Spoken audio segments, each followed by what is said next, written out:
They found the bus when the reservoir forgot itself. A summer without rain wrung Stonebridge down to cracked clay and stranded fish, down to a shallow bowl where the wind drew dust devils and the smell of old water turned sweet and rotten gnat. Once, the excavator operator thought his bucket had hit pipe until yellow paint flashed beneath the mud, and the machine screamed like it had bit bone. Floodlights rose on tripods. Deputies strung tape that kept no one out. The county road crewmen, who had been boys when Choir Bus 14 vanished in '98, worked in silence, as if their own names might be dredged up with the silt. Detective Jonah Hall stood on the berm in borrowed rubber boots, coat off, tie loosened, sweat crawling down the groove of his spine. He was 3 weeks into Brier County, an Atlanta transfer with a stubborn habit of opening closets people had. Learned to walk around. He watched the crane cable tighten, watched black water pour from windows like the bus itself was weeping, watched a river monster give up its shape as the mud sloughed away and yellow became a color again.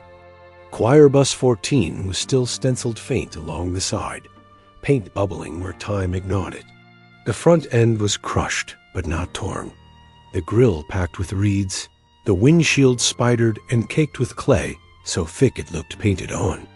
Door, swollen and stubborn, gave only when a second crowbar joined the first, and a deputy swore under his breath like a prayer. When it swung, the reservoir exhaled the trapped breath of 27 years wet metal, mildew, a sweetness that was not kind. Dr. Annie Louise Cobb, County M.E. with a ring in one eyebrow and ivy tattoos tucked under nitrile gloves, went in. First, a penlight slicing the dark. "Freeze," she said softly, and for a moment everyone did, even the wind. Then she spoke numbers in a clinical hymn. 1, 2, 3. The light walked across rows where children should have slumped in sleep, across small rib cages collapsed inward, across shoes that had hardened into their last laces.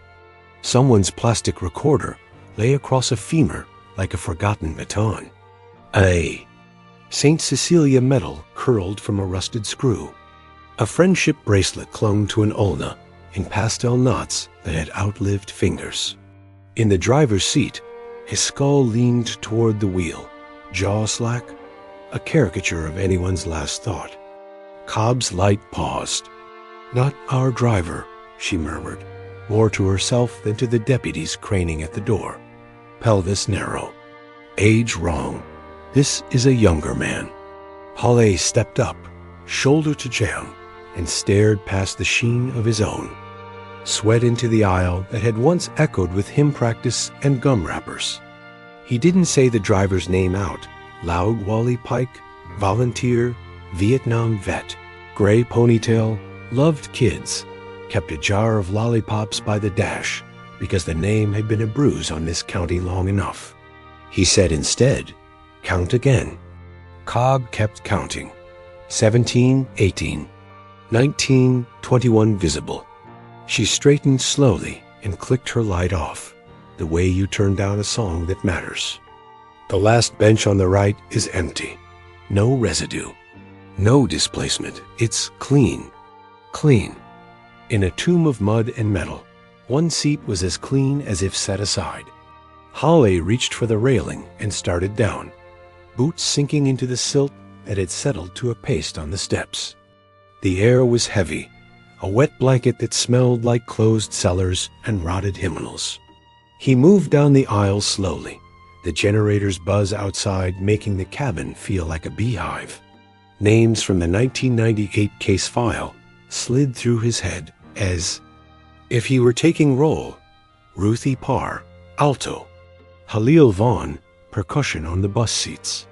June Ellison, always carsick unless she hummed. Tanya Ortiz, afraid of thunder, who'd practiced keeping her eyes open when lightning flashed. He had not been here then. He had been a rookie in the city, learning how fast people forgot you when you knocked on the wrong door. The choir bus was a legend to him until he landed here, A caution whispered to new deputies. Don't open a case the county made peace with. He knelt by the third row, where a recorder waited like a dare, and noticed the seat back had been slit. A child had sharpened the plastic mouthpiece to a point and etched something near the metal brace a line, then a second, then a letter that time had mostly eaten. He felt the ugly tug of hope at the back of his throat, the one that turned detectives into liars and grief into fuel. Bag this, he said to a tech with a tremor in his hands that steadied when procedure took over. At the last bench on the right, Hollow stopped. Cobb was right. No algae film, no shimmer of insect casings, no bone dust worked into the vinyl by water and weight. The foam underneath hadn't collapsed. It was a seat that hadn't held a body to rot. Under it, pushed far back, something pale and rectangular had wedged itself where the mud hadn't reached. A food container, the cheap kind with cloudy plastic and a lid that never quite sealed. Hollow slid his fingers around it and felt the stick of old tape. He pulled gently until it gave with a sound like a sigh. The container was wrapped in a church bulletin from St. Matthew's black ink, smeared to halos, and inside, double wrapped. In Ziploc bags was a notebook with a green cover warped by time. He could see through the plastic the first page, a careful hand printing letters like they were being checked. If you're reading this, the song ended, but someone kept time. He held his breath as if exhaling might erase the words. Cobb leaned in, eyes bright and dark at once. You just found yourself a voice, she said. Hollow slid the container into an evidence bag like it was an organ that might fail if jostled. Outside, the crowd had bloomed along the berm summer. Students kicked off roadwork. Men in hats who remembered the search lines in '98, mothers with their hands over their mouths, as if to stop the ache from leaving. Sheriff Walt Cross arrived late, a man whose badge was a family heirloom and whose handshake was a campaign. You got a circus, he said to Hollow without looking at him. And a miracle, Hollow said, nodding toward the bus. I'll take the circus. Cross looked at the crane, the bus, the reporters testing their live stand-ups in the gold smear of reservoir mud. He rubbed the bridge of his nose, a tell he probably didn't know he had. We treat it as a crash site, he said. Weather. Sinkhole. A tragedy we can finally bury proper. Driver's seat isn't the driver, Hollow said, and one seat is clean. Cross's eyes drifted to the berm where parents from '98 stood with their old griefs and their new ones. Don't do this, he said softly, not to be heard by anyone else. Don't reopen a wound unless you can stitch it shut. Hollow wanted to say he didn't reopen wounds. Time did, rivers did, the ground did when it let go. He wanted to say the wound had never closed. Instead, he said, who signed the bus out that day? Cross blinked. Records'll show Pike. Show me the ledger anyway. Cross watched Hollow for a beat, then nodded toward a deputy. Bring the '98 transport book. When it arrived, a 3-ring binder sweating mildew and county dust hail turned to September and read the tidy columns. Pickups, drop-offs, estimated miles. Friday the 18th had an extra line in a different hand. A side-stop flag with a 5-digit parcel number instead of an address. Someone had routed the choir through a place, not a home. What's parcel 13,721? He asked. Cross stared at the number the way you look at a snake and tried to decide if it's rubber. District property back then, he said carefully. It's all been resold since. To who? LLC shells feed other LLC shells, detective. It's a bush you won't beat tonight. The floodlights hummed. Crickets clawed the silence. A teenage volunteer from the County Fire Brigade, hair buzzed, eyes too old, climbed down the ladder with a cardboard banker's box from the aisle under the middle rows. Found this when I scooped silt, he said, voice caught between kid. And man, Old tapes, I think. The box sagged. Inside were VHS cassettes in cracked cases, each labeled in Sharpie, with titles that didn't fit a church lock-in.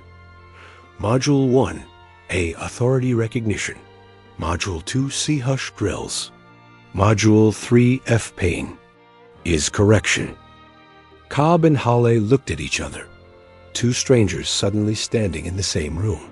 Hawley took a breath and let it out as a line he could not walk back.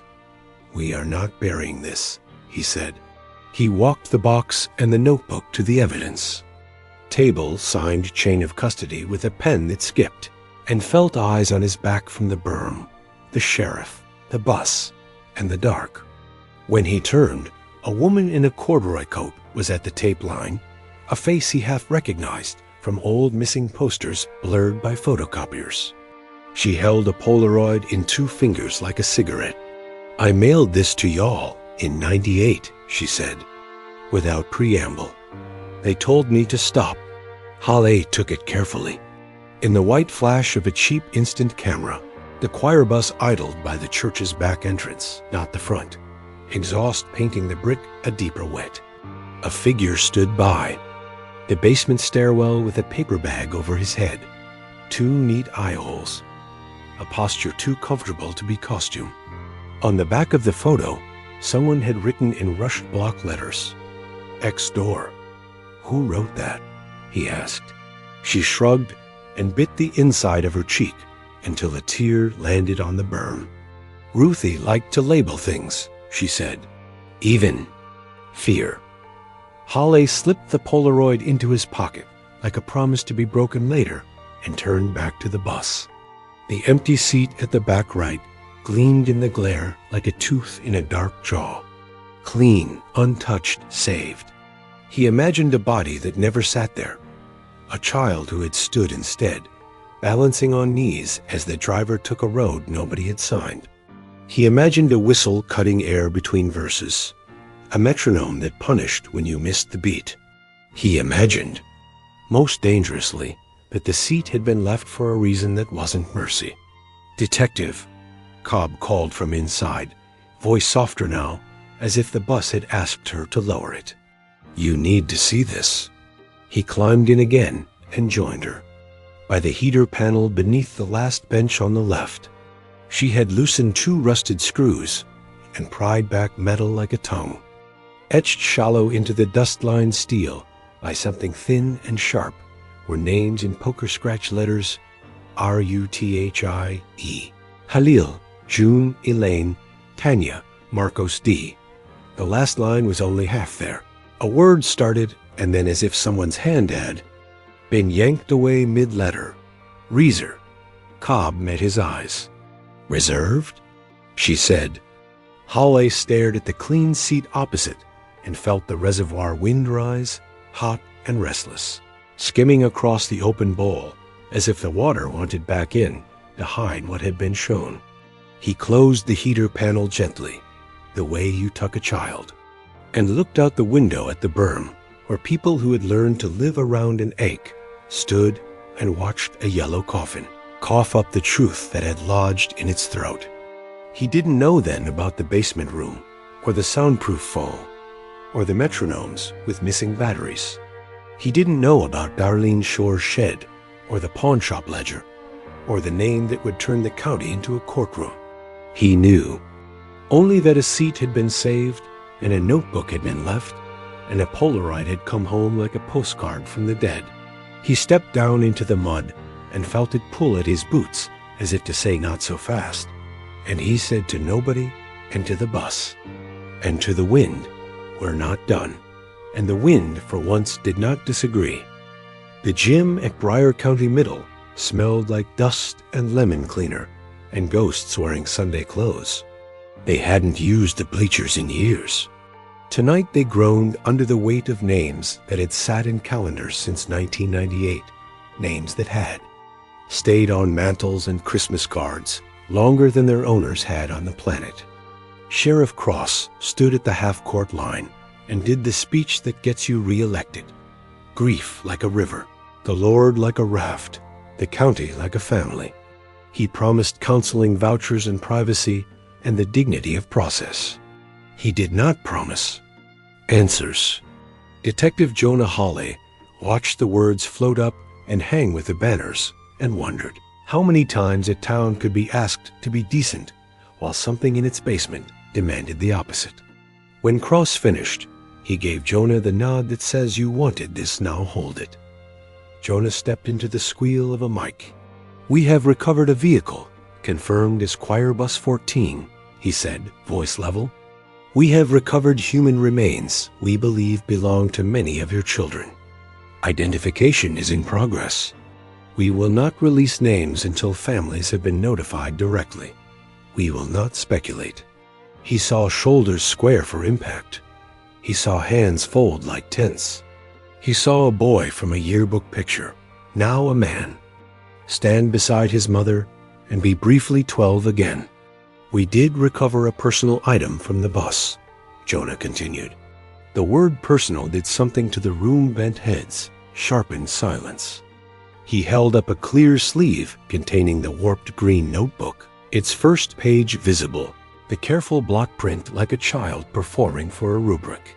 "If you're reading this, the song ended, but someone kept time. It appears to belong to Ruthie Parr," he said. A sound like a breath broke out of 3 directions at once. The Parrs near the top row, an aunt who had never let the Christmas stocking go empty, a man in a neon work shirt who'd been her bus buddy and still couldn't drive in fog. Jonah didn't read more. He didn't have to. He only set the notebook on the folding table and said, "We will treat every word as evidence." A woman in a corduroy coat raised her hand without waiting for permission. She was the one who had handed him the Polaroid at the reservoir, the one whose face had become a carbon copy of itself through years of photocopied flyers. "You going to say the word for what that room was?" she asked. Her voice was flat, the blade hid in the butter. "What room?" Cross said quickly. "In the church," she said, eyes on Jonah. "The room where you teach kids to stop being kids." Jonah felt the notebook's weight through plastic and cardboard. He hadn't said anything about the church basement. He hadn't even put it on a board yet, not with the sheriff in the room. But secrets leak. They breed in places that hum. He chose the narrow plank, the one you can walk without falling if you don't look down. "We found a space that concerns us," he said. "We are pursuing that avenue."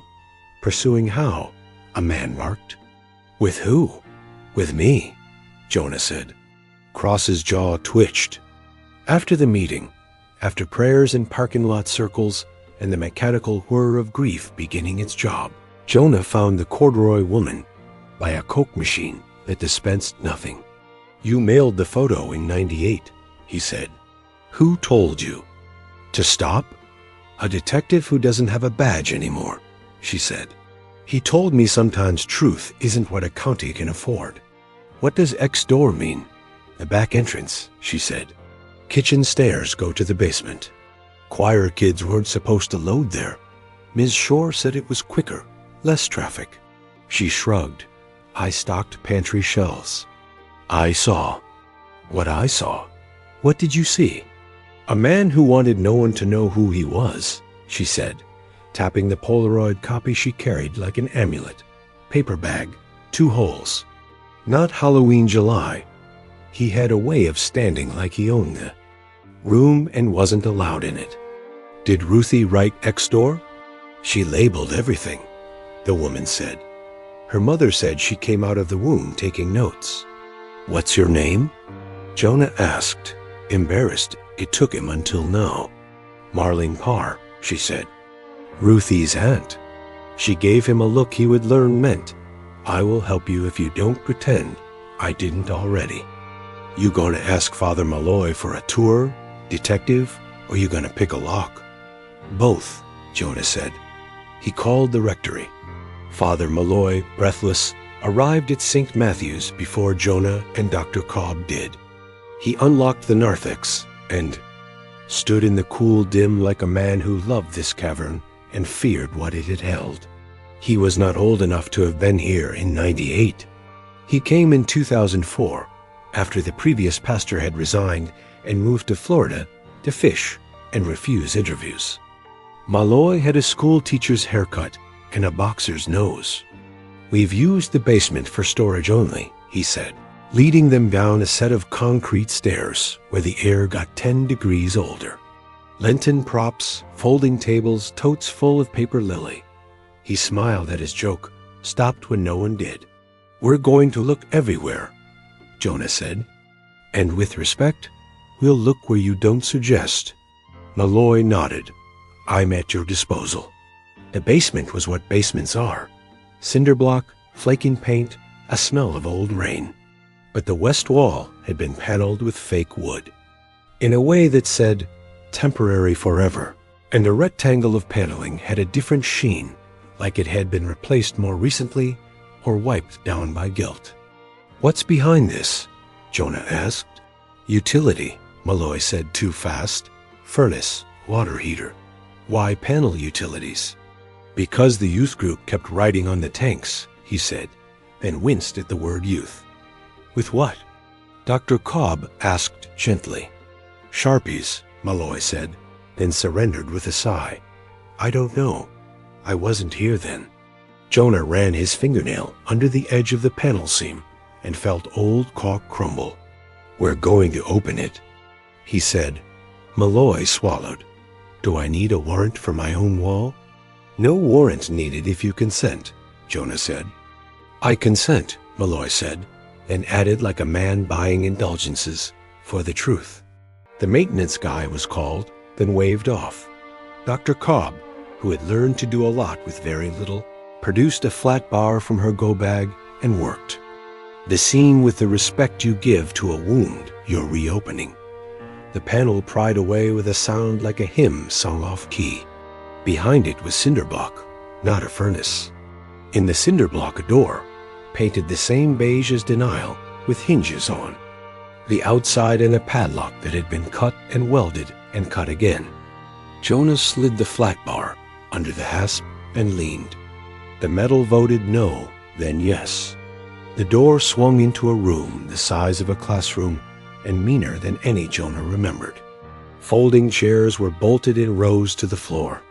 The far wall had squares of soundproof foam like scales on a fish. A TV cart, old, black, with rubber wheels cracked by heat, was chained to a metal post. On the cart, a VCR with its faceplate missing, like a grin that lost teeth in a fight. On a low table sat a row of metronomes with the batteries gone, their arms fixed at different angles, as if a room could be made obedient if time came from several directions at once. Hymnals were stacked against the wall. Large black rectangles had been drawn with marker over words. Home, mother, free. Above the foam, red tape made a rectangle on the wall at shoulder height. Stand straight inside, someone had written in Sharpie. Below it, Dr. Cobb stood very still. "This is a training room," she said, "or a breaking one." Malloy's mouth worked and failed. "I swear to you," he said, "I didn't know." "Do you know a Darlene Shore?" Jonah asked, pudding. The name out like bait. "Counselor?" Malloy said, "We have many volunteers." "Had," Jonah said. "She left the county in '99, and I do not know her."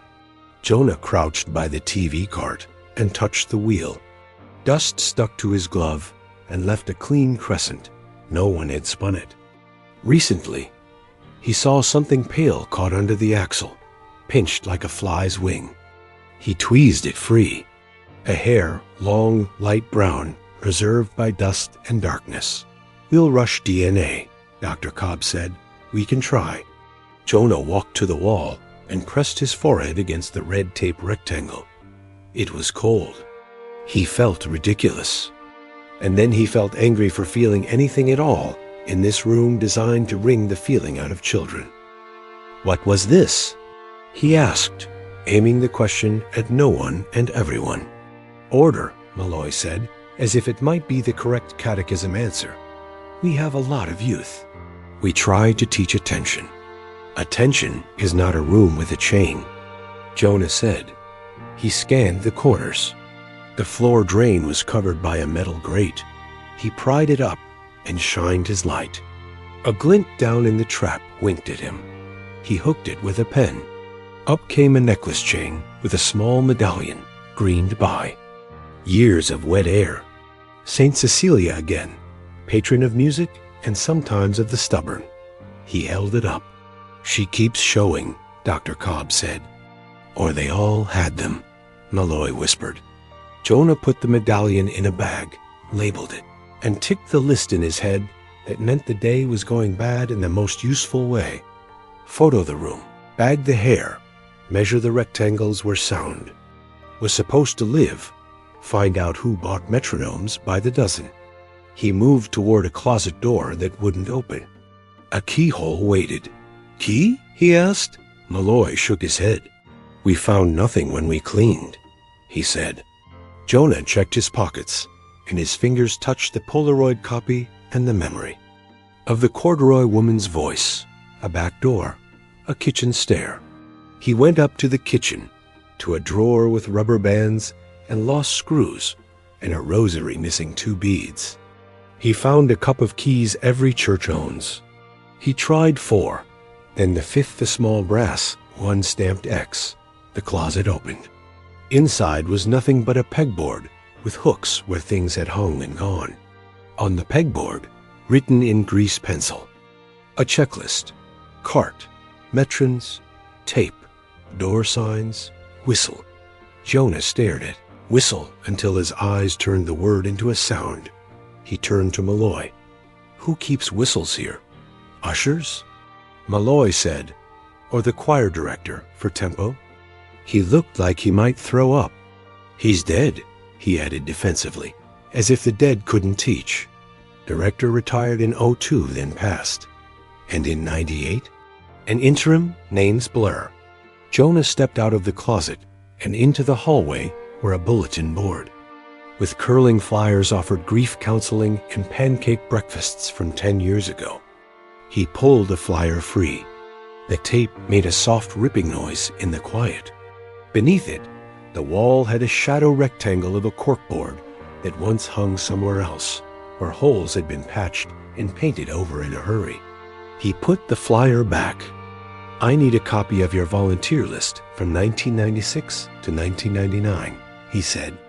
Every Sunday school teacher, every counselor, every driver. We keep poor records, Malloy said. We keep ghosts better. Then call the ghosts, Jonah said, and headed outside to where the afternoon had turned the parking lot into a skillet. The notebook waited on his passenger seat, like a heart that might give out if he asked too much. He drove to the station and signed it into evidence, then signed it back out under the clause every detective uses when conscience outruns procedure. Preliminary review. He sat under the static of a ceiling fan and opened to the first legible entry, not ruined by water. September 18. It smells like rubber and sugar. We did not stop at Dairy Queen. Mr. Pike said no. He said we'd be late for prayer. But he turned. Where we don't turn, and we went to a door with an X by it, and the kitchen lady looked at me and looked away. We learned a new song where you don't sing. You just listen. He whistles when the metronome slows. Jonah followed the pencil bruise with his fingertip like you help a child read. October 2. Ms. Shore said fear is disobedience in the future. She said we should practice being brave by not moving. My leg shook, so I sang in my head. It helped. I wrote on the heater so I don't forget who sat where in case we have to switch. October 23.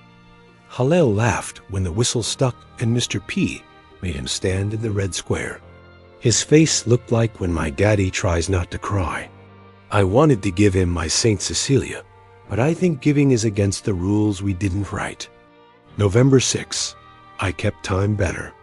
We did not stop at the light where we wave at the man with the dog. Ms. Shore said parents want perfect kids, and we are helping them. I think my mom wants me even when I mess up. December 4. They took my pencil. I bit the plastic recorder mouth and scratched anyway. Don't take me from my name. The fan hummed. The fluorescent tube buzzed.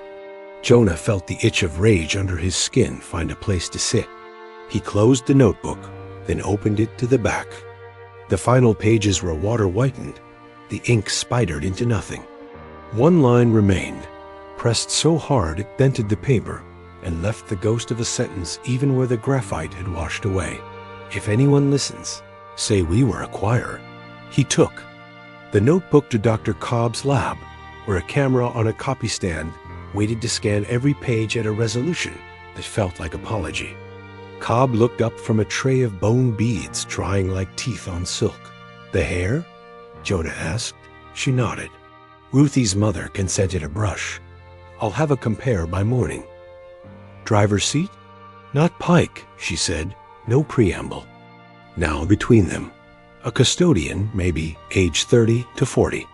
He has an old fracture of the ulna healed wrong. I'll run employment records. Why is there always a smaller crime nested inside the big one? Jonah asked, not looking for an answer. Because evil is thrifty, Cobb said.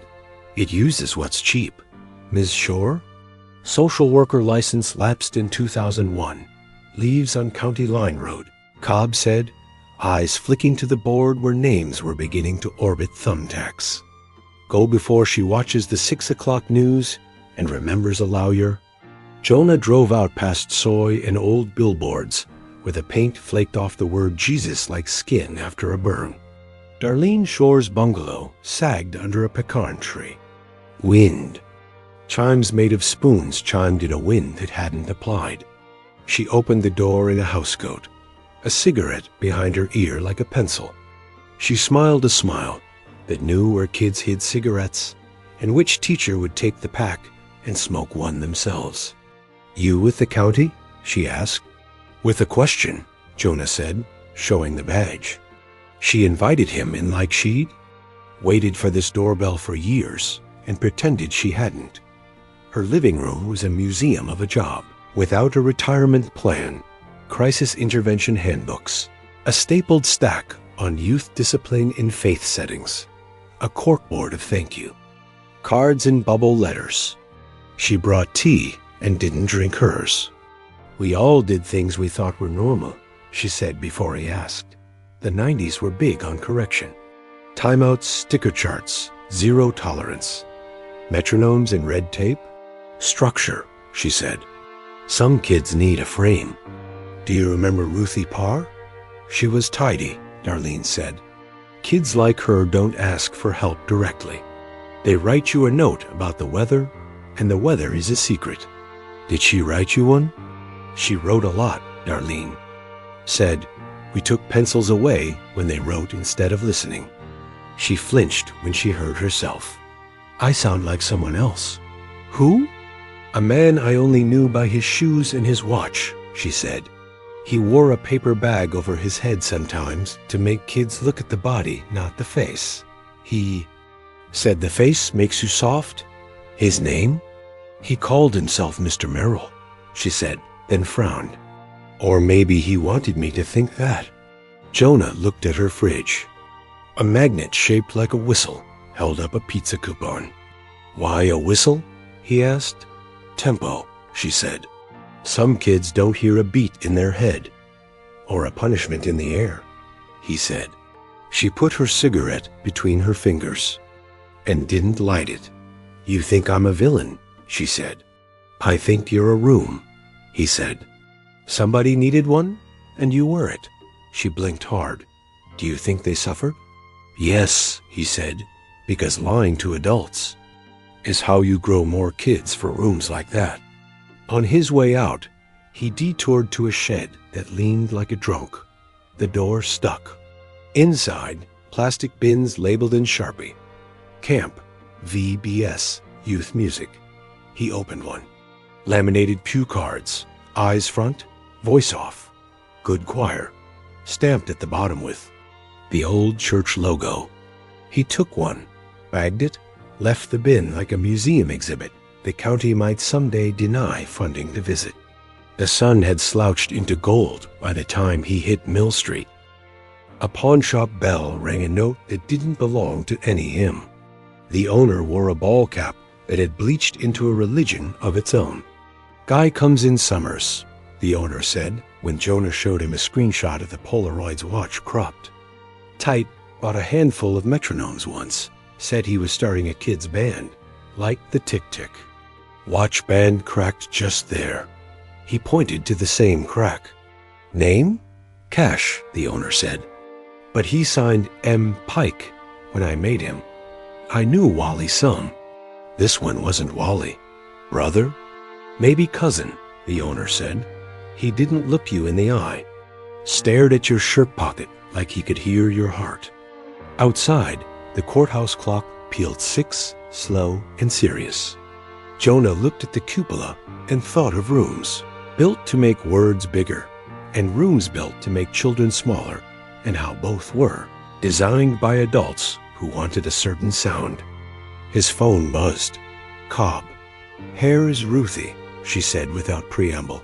"We'll confirm with mitochondrial, but it's her." "And the driver's skeleton?"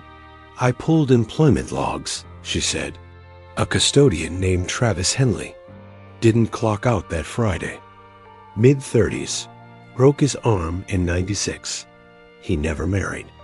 No one filed a missing person. Because the bus ate him," Jonah said. "Because the county did," Cobb said, and hung up before either of them could get poetic about it. Jonah drove to the reservoir on instinct, the way you drive to a grave you don't admit you talked to. The floodlights were off now. A soft blue sat over the clay like forgiveness. He walked down the berm and climbed the bus stairs alone. It smelled less like rot now and more like metal that had learned Vivi. Words to a sad song. He sat in the third row where the recorder had been and listened. Somewhere wind moved through busted rubber with a hum human ears want to call whistling. He leaned under the heater and slid the panel back enough to see the names again, his flashlight, turning the letters into silver ants. He touched Reezer with his glove and imagined the girl biting the end, off a recorder to make a tool to carve a word she hadn't lived long enough to finish. Behind him, the aisle stayed empty. In the doorway, a crane hook swung very gently, as if a hand he couldn't see had nudged it.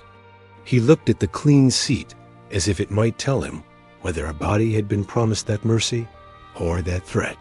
He said out loud like a fool and a priest, "I hear you." The bus didn't answer, but far below the reservoir, in pipes that had been dry too long, something thumped like a metronome that wanted to be a heart. The morning after the bus, the town put on its work clothes and tried to pretend the calendar could be persuaded to go backward. And Jonah did what he always did when the case turned into a chorus. He found a single voice and followed it. He started with the one person who had been in every sentence for a decade without ever making it to a period. Deputy Allen Stick McCrae, the junior investigator in '98, who now ran a bait shop and told customers that Crappie knew him by name. McCrae's shop smelled like minnows and old tobacco. Bell tinkling when Jonah pushed inside. The man behind the counter looked like a postcard mailed to the wrong house tan in winter, a little too cheerful in a county that had decided grief was its major export. "Heard you found our bus," McCrae said, eyes flicking to the badge. Then away. "You were there the first time," Jonah said, "when there wasn't a bus to find." "I was there when the sheriff said bring roots and shut up," McCrae answered. "And when folks started saying the choir director kept a room." "Did he?" "We didn't open that wall," McCrae said, and the way he looked at the floor told Jonah we wasn't a department, it was a choice. "Who told you not to?" "Cross wasn't sheriff then," McCrae said. "It was Lattimore. God rest him. He liked things smooth." Sighed. If the Lord wanted secrets out of a church basement, he'd put them in the pews. Who else liked it smooth? School board, pastor, ladies who write checks, the paper. McCrae slid a pink carbon copy out from under the counter like he'd been waiting for someone to ask for years. "This is a complaint a janitor filed, Travis Henley," said the bus. Schedule got weird. Said a man in a sack mask kept walking kids in the kitchen door. Lattimore wrote "Do not investigate" and signed it with his big boy pen. Jonah took the copy. It had the kind of authority ink gets when it's old and wrong. Why keep this? Because one day somebody was going to ask me why I quit. McCrae said, then lifted his eyes. "Why bring me a confession?" Jonah asked. "Because I'm tired of selling bait to men who call me hero while I know where I hung up my badge." Outside, the sky was a bright blue that would look fake in. A movie and the bus sat in Jonah's mind like a black note under it. He drove to the county building, nodded past the clerk who kept an extra pot of coffee for him now, and walked straight into Sheriff Cross's office with the complaint copy. Cross read it, face still as an altar. "You think this is on me?" he asked finally. "I wasn't wearing the hat." "I think it's on the house," Jonah said, "and you work in it." Cross leaned back, jaw flexing. "You want to drag the county through court on hearsay about a dead sheriff and a church that runs the best food pantry this side of the river?"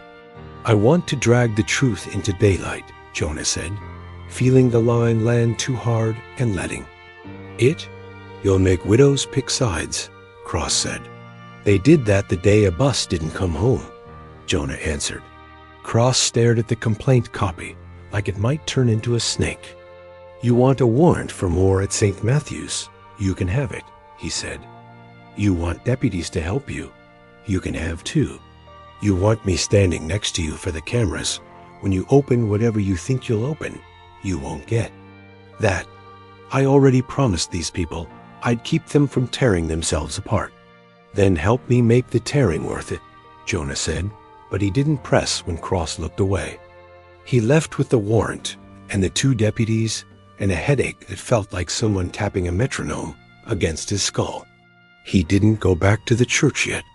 He went to a diner that had coffee strong enough to lift drywall and a waitress who wrote orders like poetry. No verbs, all nouns.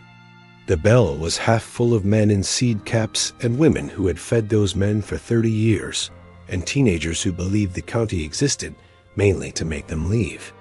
Jonah took the corner booth where he could watch the door and read Ruthie's notebook without being read reading it.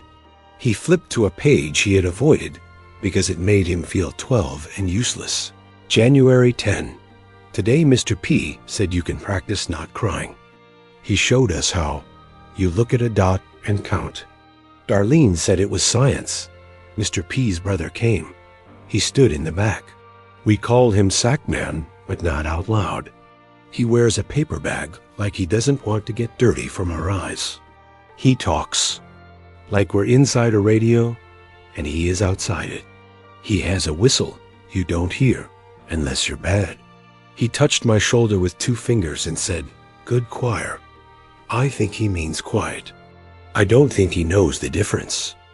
Jonah underlined with his thumbnail because he didn't dare mark the page. The bell jingled and an old woman passed his booth and stopped because grief recognizes itself across strangers. "You're the one from the TV," she said. "You. Got sleep?" "Some," he lied. "I used to make vests for that choir," she said. "Green ones with little gold trim. I didn't think I was making uniforms for soldiers." "What was the director's name?" "Pike," she said. "Not the one you arrest. The other one. He came in when Wally got sick. Said his name was Martin. Thin, pale. Wore gloves like a surgeon. Hummed when he thought no one was listening." "Hummed what?" "Not a hymn," she said. "Something without a tune." "You sew vests for anyone else?" "County music camp. A lot of folks volunteered. When the choir disappeared, I threw away a bag of scraps and didn't sew for 10 years, but I kept one vest." She touched Jonah's sleeve as if asking permission to believe. "You make it count," she said, and kept walking like it had cost her something to stand still. Jonah paid, thumbed Ruthie's St. Cecilia in his pocket, like a coin he was trying not to spend, and drove out to County Line to find the man the pawnshop owner called. Not Wally. The trailer at the end of a dirt turnoff had a porch made of pallets and a sign that said nitrogen monoxide soliciting yes. Jesus nitrogen monoxide credit in paint that had learned the weather. The man who opened the door had the wrong face for any name Jonah wanted him to have ordinary, like someone you ask for jumper cables. Martin. Pike? Jonah asked. Merrill, the man said, just like Darlene had warned. Martin Merrill. Mind if I call you Martin? Jonah asked. Mind if I don't answer? Martin said, then coughed a laugh like gravel. You with the bus?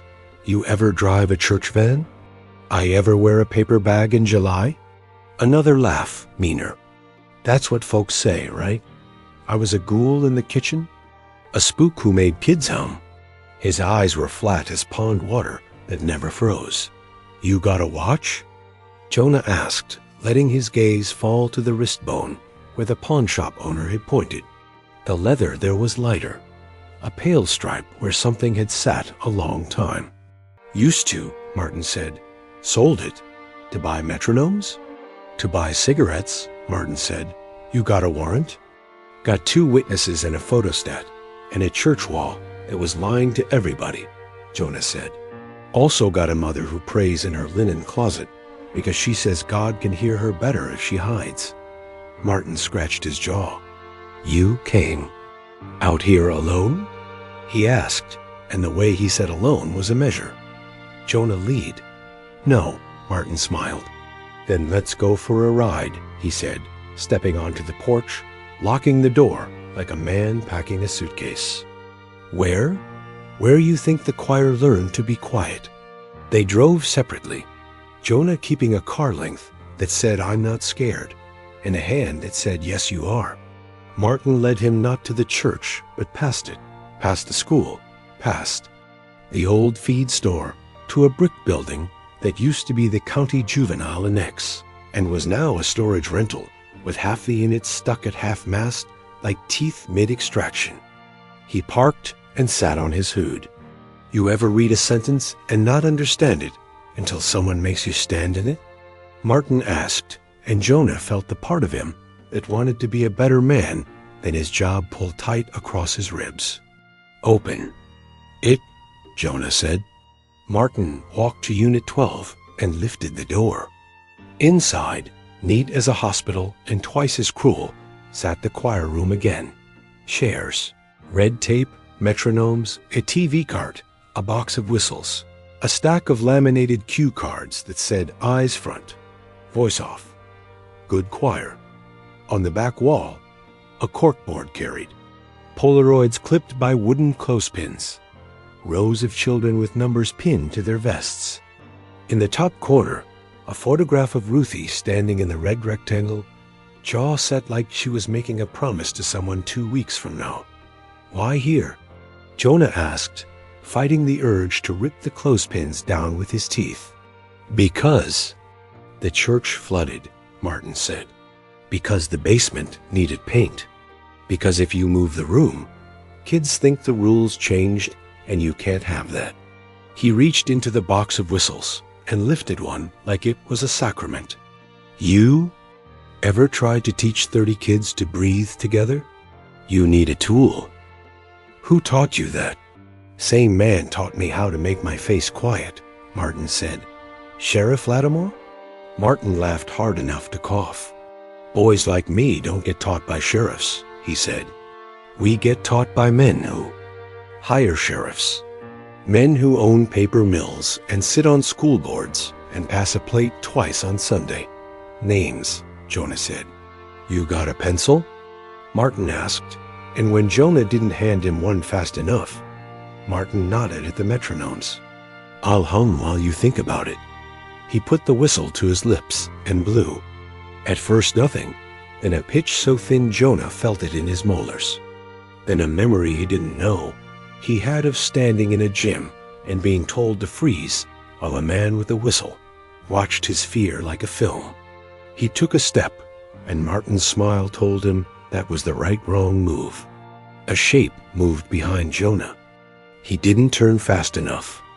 The metronome arms began to tick in a staggered pattern, each swing a little out of phase, a small unkindness that multiplied. The whistle cut, and the shape rod fast-pinned Jonah's right arm and drove him face-first into the corkboard. Polaroids fluttered like trapped birds. He tasted blood and the ghost of school floor cleaner. "You brought company," he said into the plywood. "You brought yourself," a voice said in his good ear, and he knew it before he saw him. Cross, Sheriff Cross. The weight on his arm was familiar in a way that made bile rise. "You told me you wouldn't stand next to me for the cameras," Jonah said, words thick. "There are no cameras," Cross said quietly. "And you should have recognized a room when you walked into it." He eased off him an inch. Jonah turned enough to see Cross's face. It had the look men get when they carry a county on their backs until they can't tell mercy from muscle. "You're going to tell me you didn't know," Jonah said. "I'm going to tell you I knew enough to keep kids from dying in fields." "Because we took bread from the hand that feeds the school lunch," Cross said. "And I'm going to tell you, if you're going to burn this down, you better not miss." Martin blew the whistle again, soft, like a bedtime tune for bad dreams. "Seat yourself," he said. "We have a lesson." Cross didn't cuff him, which almost felt worse. It meant this wasn't an arrest. It was a rehearsal, and Jonah had been dragged onto the stage without a script.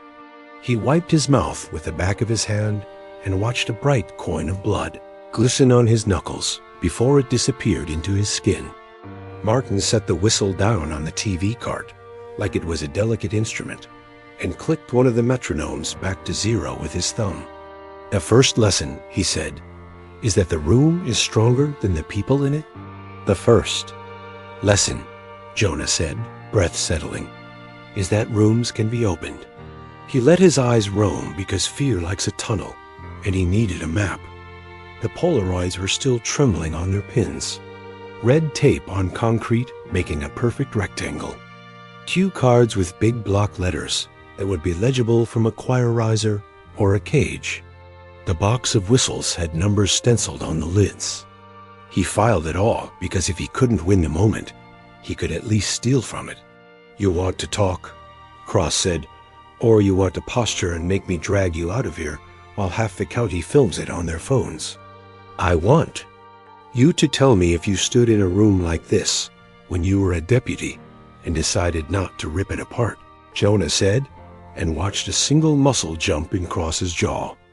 "That's not the question," Cross said. "The question is whether tearing this room apart saves the next kid." "The next?" Jonah heard the word as if it had teeth. "You think this is a museum?" Cross kept his voice flat like a surgeon announcing a complication. "I think it's a template," Martin said brightly, enjoying the way the air thinned. "Portable truth. Takes an afternoon to set up and a morning to forget." He reached for a cue card and held it chest high. Toward Jonah, "Be still." Then he turned it over, and there in neat marker, "Be good." "Who writes them?" Jonah asked. "Mothers who want kids who say yes," Martin said. "Pastors who want choirs that don't improvise. Principals who want hallways that don't echo." He smiled, and for a second the mask dropped. Beneath the cheap swagger, Jonah saw the boy who learned if you made yourself useful to men with money, you never had to be alone.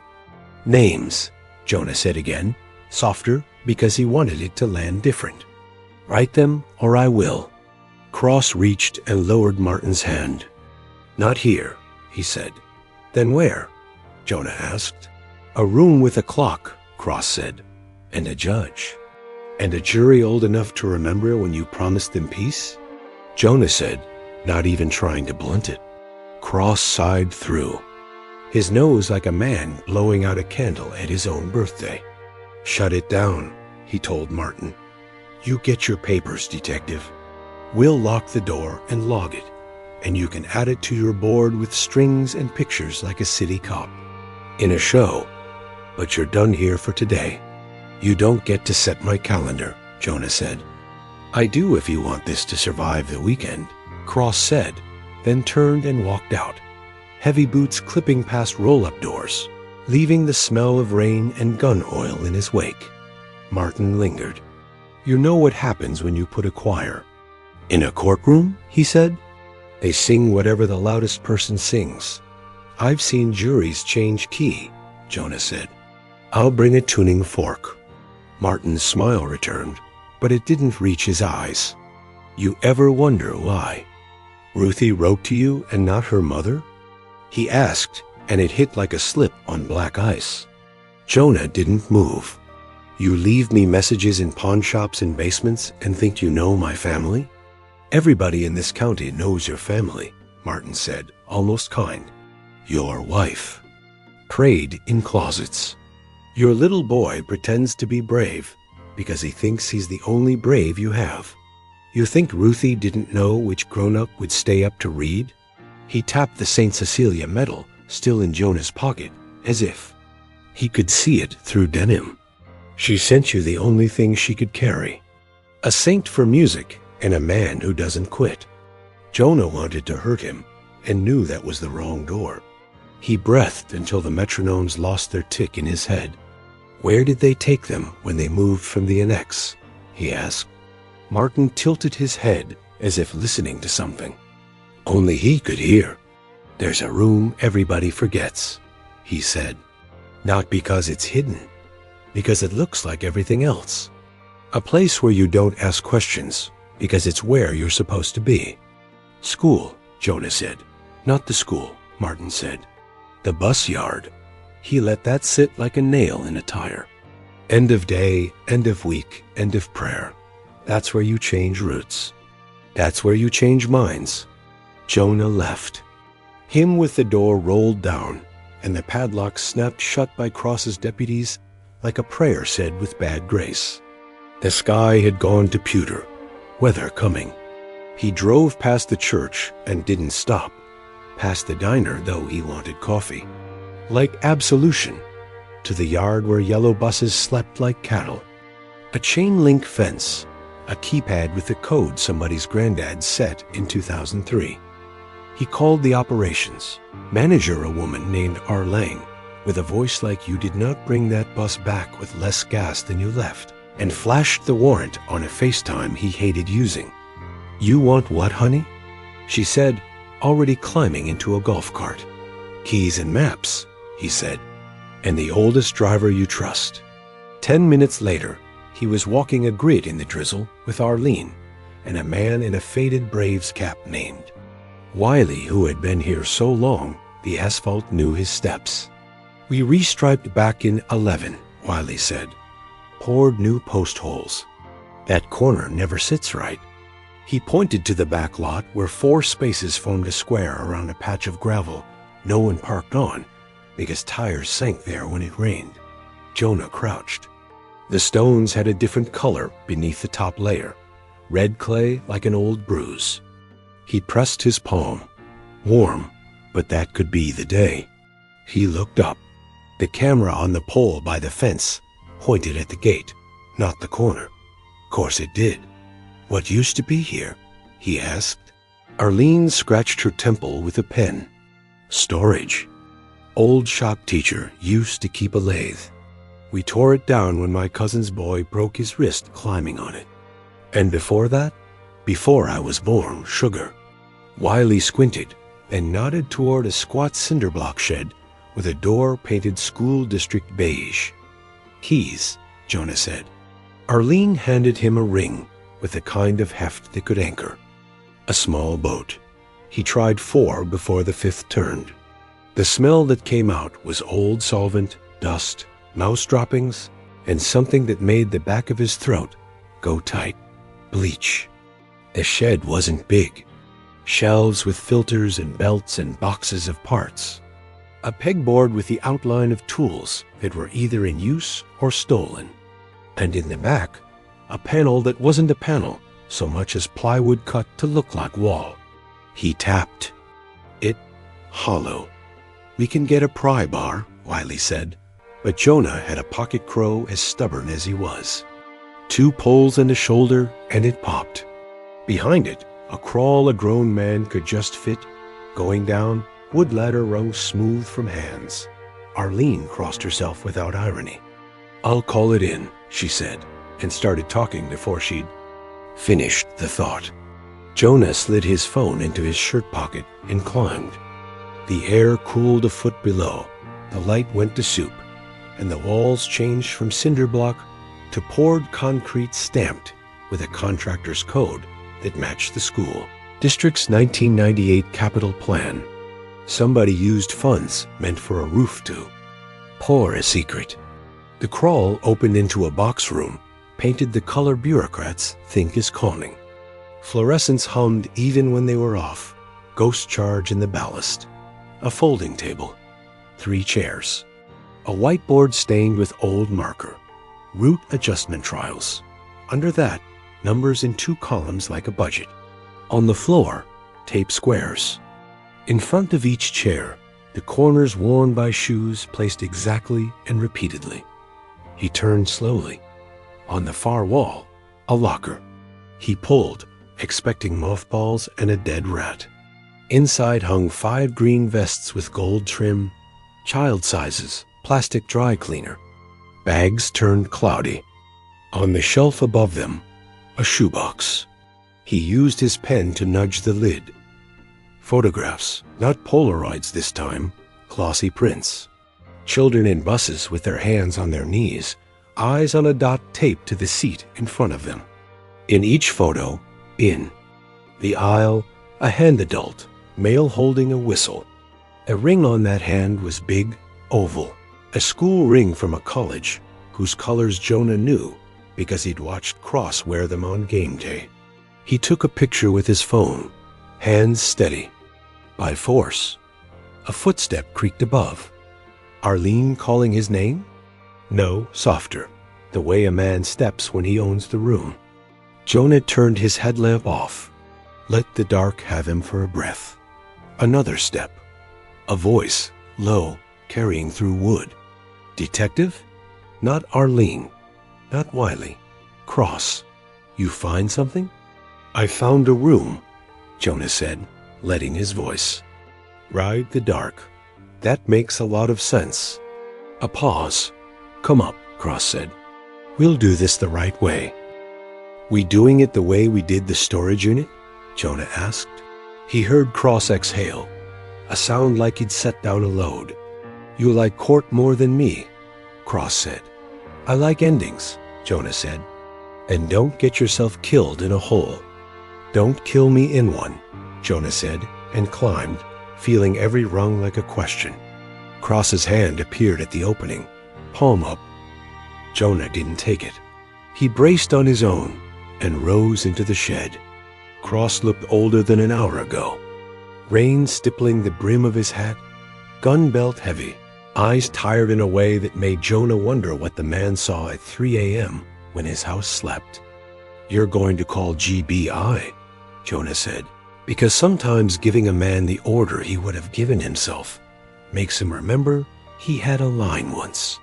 And you're going to sign chain of custody, and we're going to stand there while they carry vests past us and pretend we didn't both grow up in those colors. I didn't grow up anywhere, Cross said, but he nodded. He turned to Arlene, who hovered at the door with Wiley like the last 2 decent people on a ship. Lock. A yard, he said. Call who he says to call. Wiley's Adam's apple bobbed. You going to tell the drivers? He asked. Tomorrow, Cross said. Tonight we make sure nothing disappears. They moved as a unit then, the way men do when the job gets bigger than their argument. Jonah took pictures. Cross called GBI. Arlene found a box of temper seals. She'd been saving for grant money checks. Wiley hung a no-entry sign with hands that shook. Rain thickened into a steady curtaining, and night came down hard. When the state team arrived, blue lights splashing the buses like fish in a bowl. The lead tech, a woman with a braid so tight it made other people's scalps sting, stepped into the shed, looked into the crawl, and said, "I'm going to pretend this is the first time I've seen a room like this." "It isn't," Jonah said. "Not in this state. Not anywhere people like discipline," she said. "Bag it. All of it." They did. Vests, photos, whiteboard, unscrewed and slide-wrapped. The box of whistles from the Onyx unit, retrieved. Under Cross's key and tempers barely kept. When the last evidence bin clicked closed, the tech handed Jonah a clipboard. "You're the complainant," she said. "You sign." He did, and his name looked small on a form that had already eaten bigger names. The team left with the lights off, just taillights red as devils slipping through rain. Cross lingered. "Go home," he said. "I don't have one," Jonah said before he could stop himself. "I have a house where a boy sleeps, and a woman tries not to hate a job she didn't marry." Cross's face didn't change, but something, and it softened an inch. "You call her," he said. "Tell her you're coming in late. Tell her it's not because you love the work more than you love them. Tell her because it's true." "Is it?" Jonah asked. "You're the only one who gets to know," Cross said, and walked into the rain. Jonah didn't call. He drove. The wipers heaved, the dashboard clock shrugged past 11, and the county looked like the inside of an old TV, all static and ghosts. He took the long way home past St. Matthew's, and for once the church was dark. He'd almost made the turn to his street when his phone buzzed. Unknown number. He let it ring twice, then answered.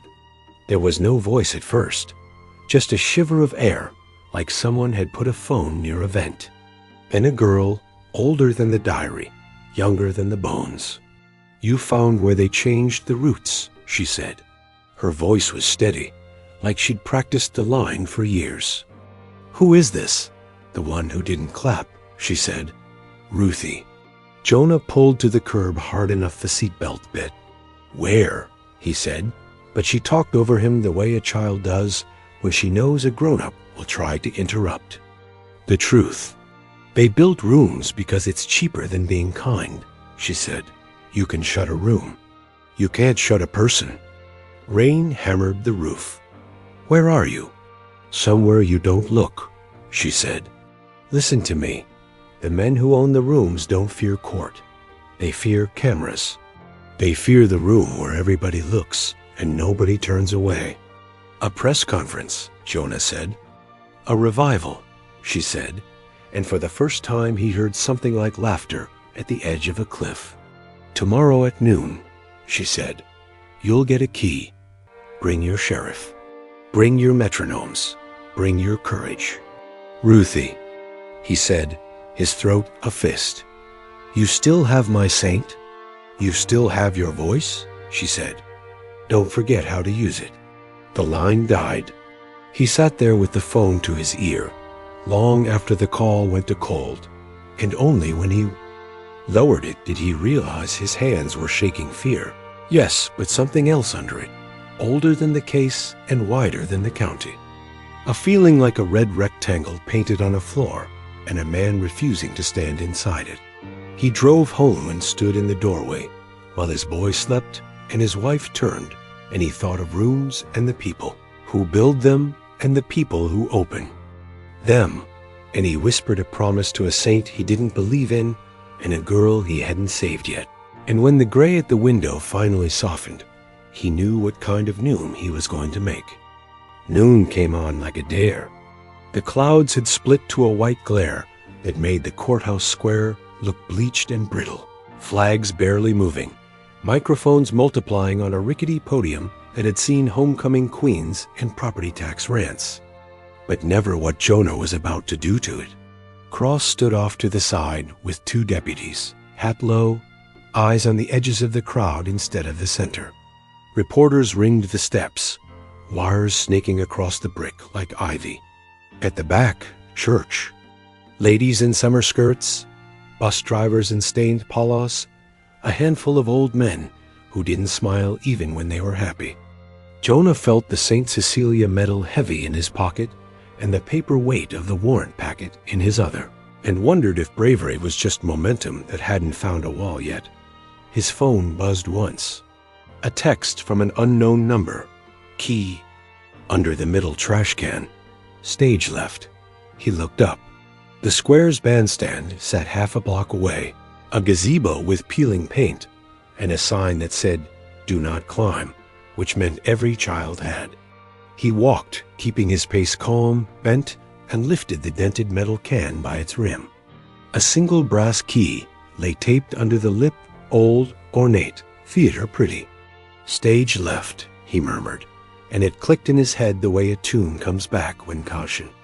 You hear the bridge, not the gazebo, the high school, the auditorium, of course. He stood, slid the key into his pocket, and turned back toward the courthouse. Cross's gaze snagged his.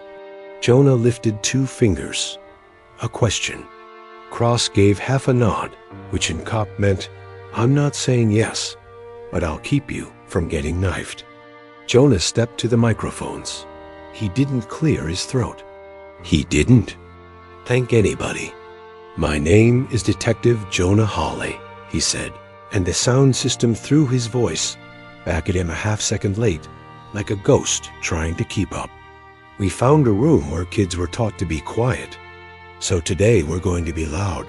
Cameras licked shutters.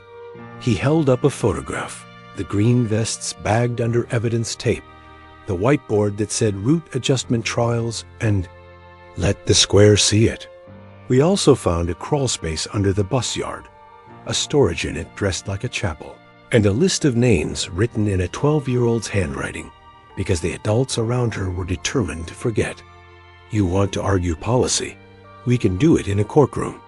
But this," he tapped the photo, "this is not policy. This is ritual." A murmur moved like heat. He didn't look for Martin. He could feel him like the idea of a toothache. "We've turned that evidence over to the state," Jonah said. "We'll take sworn statements, and we'll put them under lights you don't buy at a hardware store. But there's one place we haven't opened yet, a place that belongs to this county and the people who survived it. If you were ever on Route 5, if you rode those yellow buses with your eyes on your knees, if you ever wondered why your kids stopped, humming and started counting, come with me." He stepped down before anybody could ask a question and started walking. Cross fell in 2 paces behind him. Deputies flanked. The crowd flowed, reluctant at first, then with something like relief movement. As medicine, they cut across Main and down Maple to the high school that had closed when the tax base fell through the floor and the roof followed. The auditorium doors were chained, a nitrogen monoxide trespassing sign zip-tied for show. Jonah slid the key into the padlock. It turned like it had been waiting for the right wrist. Inside, the air held the sweet, papery smell of curtains and chalk and breath that had once been held for high notes. Sun fell through the high windows in panels of dust. The stage was dressed for a play nobody had performed. 3 folding chairs, a chalkboard on wheels, a row of metronomes nailed to a plank like birds on a wire. They were still. On the stage left wing, a steel door painted over a dozen times. Jonah crossed to it and tested the knob. It opened on the first pull. A narrow stair, downward painted school district calming green. He looked at Cross. "You want to lead?" "You found the key," Cross said, and they went down shoulder to shoulder, because there are times the only good optics are the true ones. The stair spilled into a space that wasn't quite a room and wasn't quite a hallway. Cinder block, conduit, a humming panel that shouldn't have had power. And on the wall, in a hand too tidy to be a kid's and too careful to be a janitor's, stenciled words, practice room. Below it, a rectangle of tape on the floor. Jonah stepped around the tape on instinct. Cross did too. At the far end, a door marked storage clicked softly and opened from the other side. A girl stepped out, no, a woman, but the first thing in the room that didn't seem to belong to. The building. Dark hair cut haphazard, clean thrift store dress. Eyes like someone had taught them to hold still, and then she taught them to move again. Ruthie. She lifted her hands, palms empty, and smiled small. "You brought them," she said. Her voice carried without effort. The sound system up top was feeding the basement now. Somebody had hot-wired the feeds. Jonah felt the hairs rise on his neck. "You sure?" Cross murmured. "Nobody's ever sure," Ruthie said, hearing him like he'd spoken inside her ear. "But you asked for a room where everybody looks." She stepped back and swung the storage door wider. Shelves lined the walls, plastic tubs labeled with masking tape, decades of paper lunches. In the middle, a rolling rack of garment bags. Jonah pulled one down. Inside, a child-sized choir robe, green with gold trim. On the hem, stitched initials in thread it didn't quite match. RT. Ruthie reached for a tub on the bottom shelf and slid it out with her foot. "We used to keep them under the stage," she said, "but termites don't respect doctrine." She popped the lid. Notebooks, dozens, all the same cheap spiral, all green. "They took mine," she said. "They kept mine for training. So I asked the others to write too. Every time they made us look at the dot. Every time the whistle blew." Cross's hand hovered over the tub like he was warming it. "Why now?" he asked. "Why call him? Why not 10 years ago?" "Because 10 years ago, you would have lost the room," Ruthie said. "Now the room is yours." Jonah could feel the crowd pressing on the auditorium above. The weight of feet and heat, the murmur funneled down the stair like weather. "We'll take these," he said, and hated the way his voice sounded like every official he'd ever resented. Ruthie nodded. "You will," she said, "but not before you use them." "What does that mean?" Cross asked, wary. She looked between them. "You put them on a table on the stage," she said. "You read in the air where they made us. Swallow it. You make the county say out loud what the county paid to hide. And you let me tell you where the money went." The last sentence landed like a bell. "Names," Jonah said. "Finally, names," Ruthie said. "Not just men. With whistles. Men with budgets." She turned the tub in her hands, found the bottom, and peeled at a corner of old shipping label like a child picking scab. An invoice bled through. District code, vendor, line item. Consulting Behavioral Pedagogy. Payee, Martin and Cross Education Strategies, LLC. Cross said nothing. His face went as blank as a locked screen. "No," he said softly, like he was correcting a child's spelling. "That's not. Look again," Ruthie said, and tapped the date. 2007. "I was a lieutenant then," Cross said, but he didn't sound like a man arguing. He sounded like a man stepping off a timeline. He thought he owned. "The LLC came after they shut the rooms," Jonah said. "Gave it a nice name. Returned calls, taught assemblies, sold metronomes to districts in bulk. You think I did this?" Cross asked, anger finally crawling into his voice. "I think a man who let his name sit next to a worse man's. Made it easier to keep the shape," Ruthie said. "I think you stop it today, and you're the first sheriff in this county who didn't make the next room." Above them, a microphone squealed, and the crowd went quiet with that shared flinch you only get when you've all been scolded by speakers. Jonah looked up the stairs, and then at the tubs and the robe and the invoice that had turned Cross into a statue. "Bring it all," he said. "We do it on the boards." They carried the tubs up like pallbearers, 5 deputies joining the procession without orders, because some things are obvious even when they hurt your friends. On stage, Jonah set the notebooks on the table and turned one open at random. A childish hand had tried to be neat. Day 18. We practiced not crying when the bell rang. IT hurts less if you count. The square exhaled like a lung. He handed the page to the nearest reporter without looking which one. Copy it, he said. All of you. If you redact, redact the adults. He found Ruthie at the edge of the stage, back to the curtain, facing the rows. You want to speak? He asked low. I want to sing, she said, and the way she said it made the saint in his pocket feel like a weight he could lift. She stepped to the center. No mic, but she didn't need one. They told us the room was stronger than we. Were? She said. They told us if we were very still, the bad would pass through us and leave us clean. I wrote it all down because I thought one day somebody would stand where they made us sit and not be afraid to hear it out loud. She lifted her chin, not defiant, just done with bowed heads. So I'll be the whistle today, she said. And she spoke 3 names like she was ringing a bell harrow. Martin, the superintendent whose picture still hung crooked in the lobby. Then she said a 4th, soft, steady. Sheriff Cross, and it could have been a knife. It wasn't. He's here, she said, and he's staying. Cross stepped forward like the floor had asked him. He looked out at a county that taught him to throw hands and hide tears, and he nodded once. We're done making rooms, he said. He turned, found Jonah's eye, and didn't look away. We're not friends, he said. We're worse. We're a record. Put it on the books, Jonah said. The first siren wasn't the cops.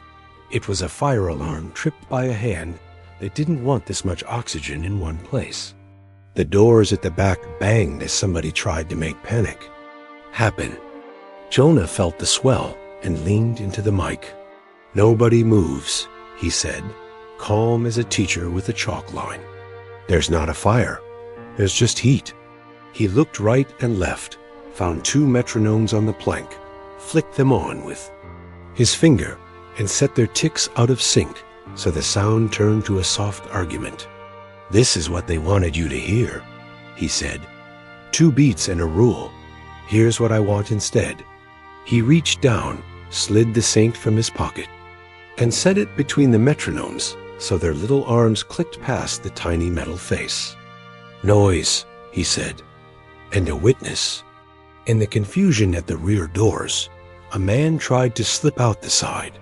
Deputies moved on him fast, and when they got him down and rolled him, Jonah saw the college ring. Martin didn't smile now. He looked like a boy who'd been told the piano recital was over and they were keeping the sheet music. Ruthie's voice lifted, not a hymn, not a school song, something small and human and not designed for this room at all. People started crying like they'd been waiting for permission. Above the console, the red exit sign hummed like a fly. You wanted a clock, Jonah said to Cross without taking his eyes off the room. There it is, Cross nodded. Let's give it a long time. Outside, the news van's dish pedals turned to the school like flowers.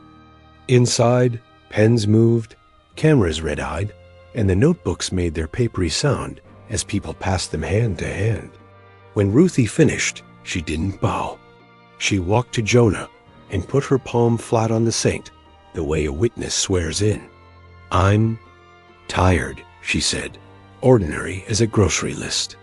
You get to be, he said. Not yet, she said. There's a list taped under the orchestra pit. The other counties, the other rooms. Don't let them say this was just us. He nodded. Cross squeezed his shoulder hard enough to bruise. In the wings, the deputies walked Martin out in cuffs that clicked like distant time. The metronomes ran down on their own, out of sync to the end, little arms slowing until they stilled at different angles, 2 hands telling the same noon. By dusk the square had thinned to news vans and cigarette smoke. The auditorium cooled to that hollow chill buildings keep after a crowd leaves. In the conference room off dispatch, Martin sat handcuffed to a steel chair under a buzzing light with a paper cup of water going warm and untouched. He ditched the ring in the paddy wagon. Cross had found it under the bench and bagged it like a relic anyway. Jonah slid into the seat across from him with a legal pad, a fountain pen, and the kind of patience men learn by running out of. Other options. The camera's red LED winked. "State your name," Jonah said. "You know my name," Martin answered, chin up, voice sanded smooth by decades in boardrooms. "This is theater." "Good," Jonah said. "We've got a stage."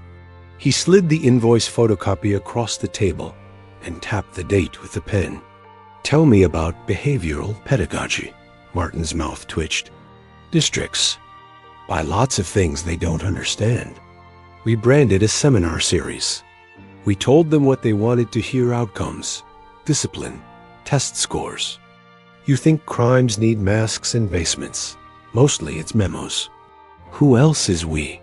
Martin's gaze drifted to the lens and then back. "Lawyer," he said, like it was a prayer.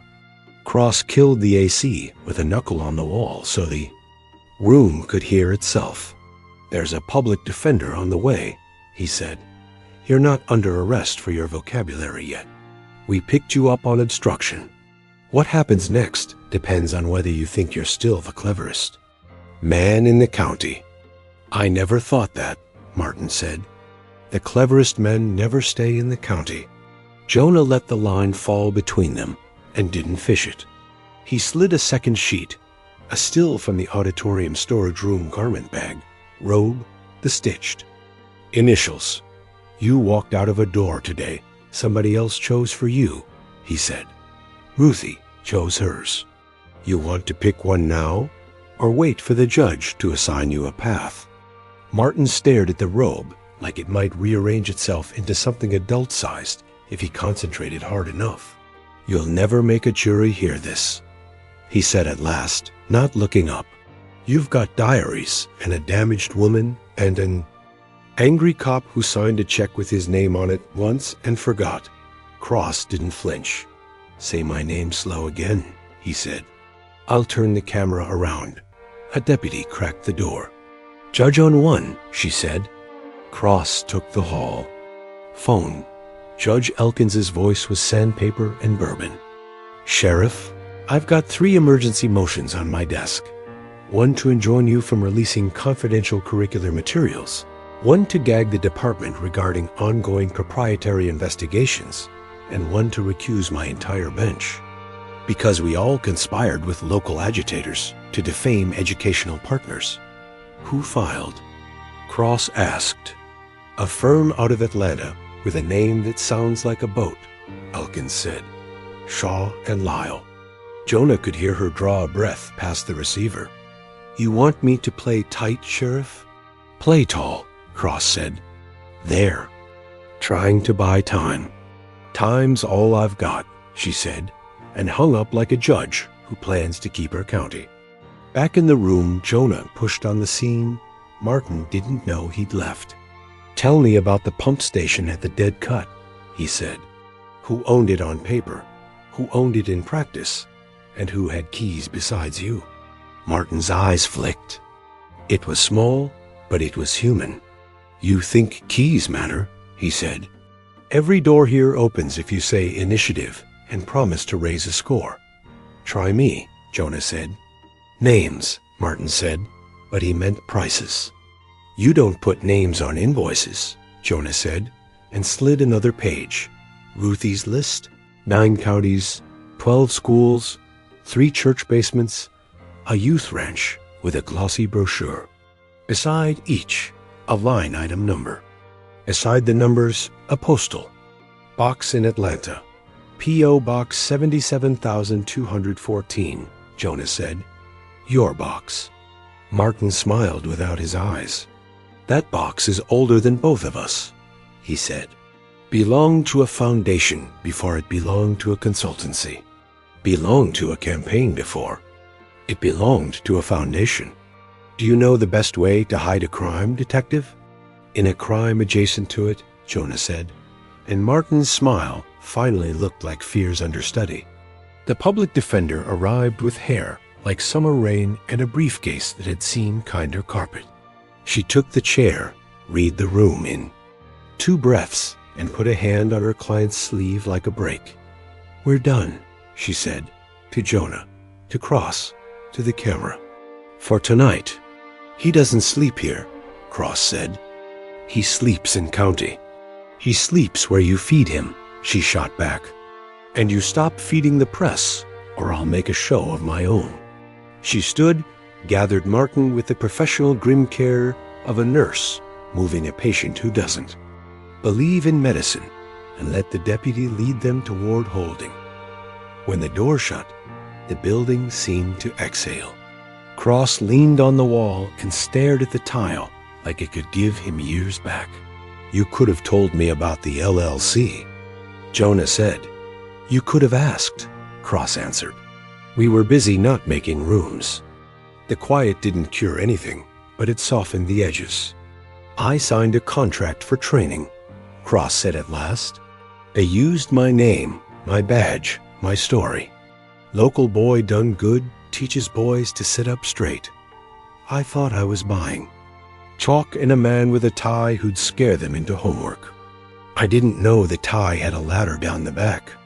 You know now," Jonah said. "Do something ugly in public." Cross half laughed, and it sounded like a man who'd had to relearn the word. "Judge'll call in an hour," he said. "She'll grant the injunction, then vacate it on appeal so Atlanta gets to lose face. Meanwhile, you need to move the paper somewhere they can't shred it. State ag, too slow. The press is a better safe than a courthouse." Jonah nodded. "We stage it," he said. "Tomorrow. We lay out the notebooks, the invoices, the metronomes. We invite every parent who told themselves they were crazy for 10 years. We let Ruthie say the part nobody will print right." Cross pushed off the wall. "You like crowds too much." "I like rooms where no one can be alone with the truth," Jonah said. His phone buzzed again. Unknown number.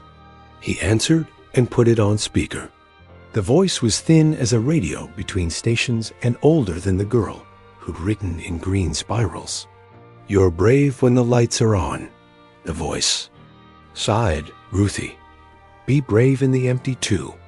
"Where?" Jonah asked. A pause like somebody counting to 5 in a therapy exercise. "Band room," she said. "Ceiling vent." "Not here. The one at the middle school by the river. They kept the quiet kids there." The line clicked. Cross looked at the clock and then at the door. "We go now," he said. The middle school had been converted into a storage depot for desks and promises.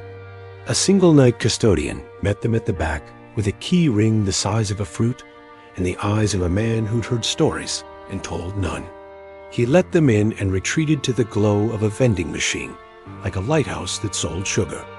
The band room smelled like cork grease and dust and ghost metronomes. Their flashlights painted the ceiling tiles and squares. Jonah popped the vent cover and slid his hand into the dark. Paper touched his knuckles, crackly, ancient.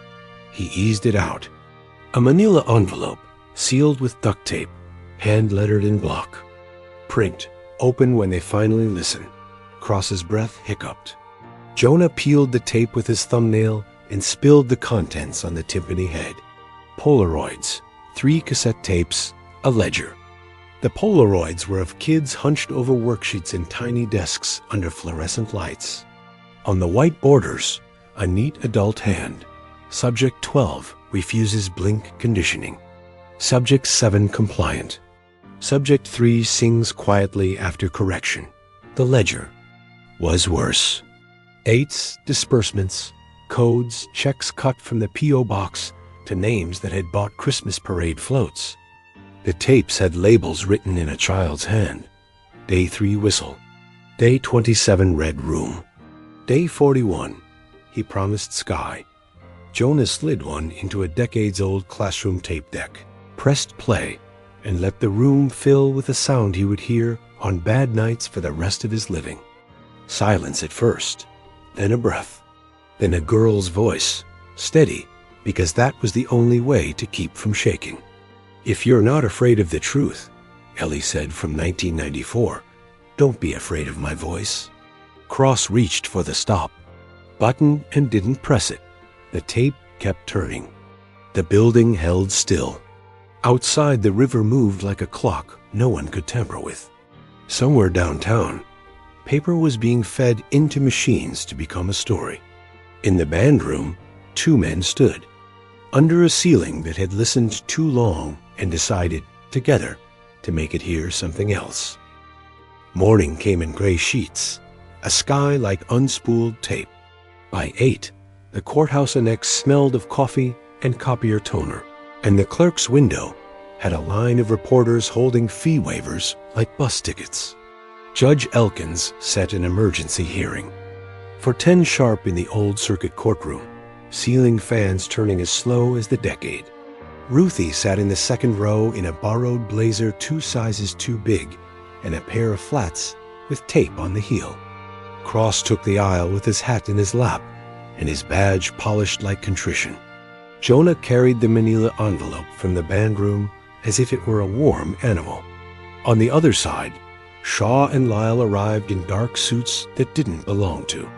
Sidewalks. Their lead, a woman with hair like a helmet and a voice like a cash register, stood with Harrow a half step behind her, jaw tight, thumb smoothing his tie knot every 6 seconds as if he could calibrate the day by habit. "Call your case," Elkins said, eyes already tired and already made up. The lawyer rose. "Your Honor, we move to enjoin the Sheriff's Department and its agents from disseminating confidential educational materials improperly seized from district storage." "Improperly," Elkins repeated, tasting the word like a berry she might spit. They were in a ceiling vent. "Chain of custody was established on the record last night," Elkins said, flicking to Cross with a nod. "Y'all filed the same motion at 2 a.m., and I denied it then. Try a new song." The lawyer pivoted. "Then we moved to exclude from public record all hearsay diaries and unauthorized recordings made by minors under coercive conditions." Jonah stood. "That's the point," he said. Elkins tilted her head. "Detective Hawley is not counsel," the lawyer said. "He is a party to the misconduct." "Sit tight," Elkins told Jonah. Then to the lawyer, "Counselor, my docket says your client contracted the coercive conditions. If hearsay is the problem, we'll swear in the tapes." A ripple of laughter died hard. Elkins rapped once with a gavel that had seen worse. "Sheriff," she said, "do you have a proffer?" Cross rose. 3 Polaroids, 3 tapes. A ledger and a payment trail to a P.O. box tied to a consultancy with the commissioner's name on filings. He said, not looking at Harrow. "Also affidavits from 4 parents who will testify they were told to stop inventing hysteria in '94. Bring me 1 parent." Elkins said. Deborah Ellis stood before her name was called, hands clenched around a rosary that had lost its crucifix, only a loop of beads that remembered. "Ma'am," Elkins said gently, "say your name for the record." "Deborah Ellis," she said, voice raw. "My girl was Kayla. She hummed all the time. In October of '94, somebody from the school board told me if I kept calling, they'd have me evaluated. Said I was upsetting the other families, and it was counterproductive. I thought I was losing my mind. I stopped humming." Her eyes cut to Harrow and didn't blink. "I wasn't crazy," she said to the room, and the words seemed to loosen something in the rafters. Elkins nodded, just once. "Motion to gag is denied," she said. "Motion to enjoin is denied. Motion to recuse is denied on the grounds that I have been mad at this county longer than your firm has known it existed. Sheriff Cross, Detective Hawley, you will release the materials in a manner that protects the names of minors other than those deceased, and you will do it at noon in the high school auditorium with the cameras on. Counselor, you may appeal to. Atlanta, please do." I'd like the city to tell us we can't read in our own rooms. Gavel. The suit seethed in polite straight lines. Harrow didn't move. He stared at Ruthie like a man who hears a song from a hallway and can't tell if it's a lullaby or a siren. In the corridor, he slipped away while his lawyer scolded a junior associate into a new shade of pale. Jonah found him by the stairwell window, where the county looked like a map square roofs, 2 steeples, the water tower with its misspelled mascot. You can still talk, Jonah said. Before it's sworn from your mouth in front of a jury. Do you think I wanted this? Harrow asked, the tie knot finally imperfect, the little tell undone. I wanted order. The county wanted numbers. We built a fence you could see from the road and a fence you couldn't. And the only time anyone cared about the second fence is right now, when you've laid it on the floor. Order doesn't need a basement, Jonah said. Numbers don't need a mask. Harrow's eyes flashed, then dimmed, the way fluorescents do before they give up. Do you know what it is to be told that the only thing wrong with the world is that children haven't been taught where to put their eyes? He murmured that if you could just get them to look at the right dot at the right speed, you could fix the rest? That's a sermon for a worse church, Jonah said. Say the names above you. Harrow looked past him to the square, to the dish pedals of the news vans turning. You've got enough, he said, which was not an answer, and exactly the answer. Meet me halfway, Jonah said. How many counties? More than you want to know, Harrow said. He put his hand flat against the window, like a man measuring glass. You think you're breaking a case. You're breaking a way of talking. About kids. He walked away before Jonah could decide if that was contrition or a threat. Noon came again like a verdict. This time, the auditorium wasn't a surprise. It was a summons. Jonah and Cross laid the notebooks out like hymnals. A folding table held the ledger, the Polaroids under plastic, the tapes connected to a battered school boombox with a piece of gaffer's tape on the lid that said property of Meamnar Redder, Ruthie, stood off to the side with Deborah and 2 other parents. Jonah hadn't met yesterday because grief had kept them home for 30 years. Cameras blinked red. Cross looked like a man who had learned what to do with his hat. He set it down and used both hands to hold the papers steady so they would not fly. We are going to play a tape, Jonah said. Some of you will leave. That's all right. Some of you will stay because you left once and you're done with that. He pressed play. Ellie's voice filled the hall again. Not tinny now, but big, the room giving it a body. Day 27, she said. We learned how to sit without. Moving when your leg falls asleep. The man says if it hurts, it means we're still learning. I want to remember the real hurt, so I don't think this kind is real. A woman sobbed and then put her hand over her mouth like she'd broken a rule. Ruthie's hand found hers without. Looking, the tape hissed onward. They told us to blink together. Ellie's voice had a smile buried in it. I blinked wrong on purpose. Jonah stopped the tape because there are mercies you can practice in public. This is evidence, he said, and it's also a map. We'll take sworn statements after this. We will also take names, nicknames, rumors you were told not to repeat. No one is going to call you crazy in this room. A hand went up near the back, a man in a work shirt with a logo half peeled. What if the person who did it is dead? Then we bury them right, Cross said from the edge of the stage. We dig up what they did and put the dirt where everybody can see it. In the wings, a deputy shifted and caught Jonah's eye. That small gravity only bad news makes. He came close and spoke quiet. Wexler didn't show for morning check-in. Skip? Or someone skipped him, the deputy said. Jonah looked across, to Ruthie, to the ledger that felt heavier in his hands than a gun. He stepped back. To the mic. We'll be brief, he said, and meant the opposite. There are people who don't want this to be long enough. He reached for the notebook on top of the stack and opened to a page he hadn't read. The ink was faint, but the words were bright as a siren. I saw the man with the dog mask without IT. He looks like your teacher when he smiles at parents. We're not done, Jonah said. Not even close. He glanced down, and the Saint medal wasn't in his pocket. He hadn't remembered taking it out. Ruthie was holding it in her palm, like a coin she meant to spend only once.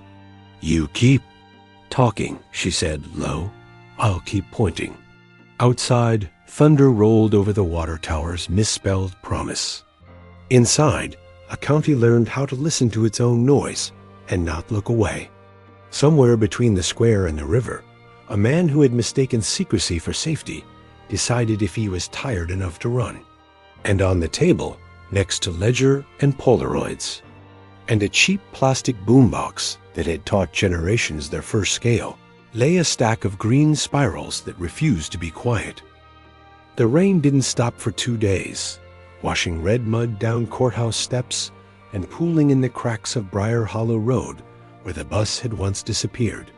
Jonah Hall drove slow through the sheets, wipers useless against the deluge, his phone buzzing with fragments press calls, deputies checking in, parents who hadn't spoken in years, suddenly finding their voices. Crossroad shotgun, hat on his knee, staring at the blurred tree line as if it held answers. They were headed toward Wexler's trailer, the one with the wind chimes and the scarecrow with its stitched mouth. A welfare check, officially. In truth, Jonah expected only silence. The drive was 20 minutes of drowned radio static and the hum of tires on wet gravel. When they turned onto the rutted lane, the scarecrow was gone.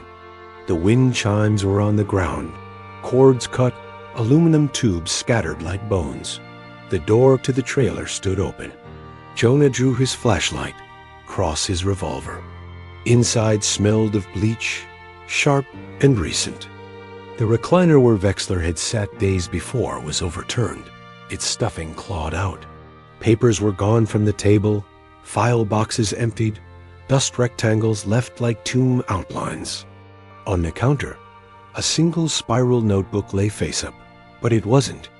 Green ink was black, smaller, pages half torn. Jonah flipped it open carefully. Not words this time. Drawings.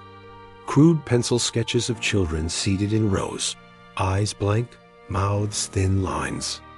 In the corner of every page, the same shape. A mask, long snout, round ears. A dog. He's either running or someone ran him, Cross muttered. Jonah nodded, pocketing the notebook. His phone buzzed again. Ruthie's voice was tight. Detective, you need to get back. The commissioner's office just called a press conference. They're saying you falsified the tapes. Jonah swallowed hard.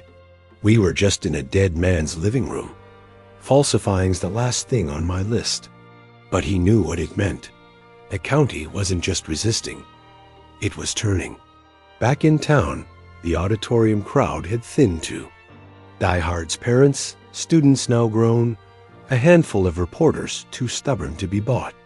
Ruthie stood by the stage, medal around her neck, facing the microphones with steady eyes. Jonah entered wet and unshaven, cross behind him. He laid the black notebook next to the stack of green ones and switched on the projector they'd rigged against the far wall.